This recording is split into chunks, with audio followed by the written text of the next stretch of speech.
How to increase internet speed in Windows 11. OK. At first, click on Start menu.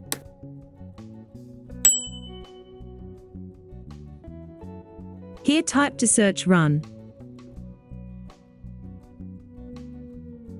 Click to open. Now here type to search this command. Click on OK. This will open up the Network Connections File Explorer. Right-click on your network connection, whether it's Wi-Fi or Ethernet, and then select Properties.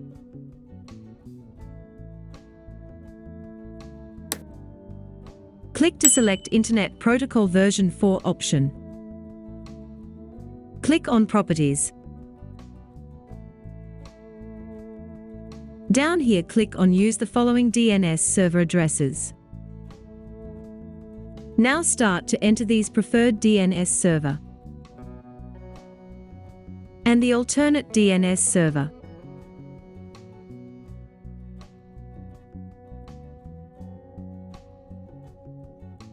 After that, click on OK. And then close this.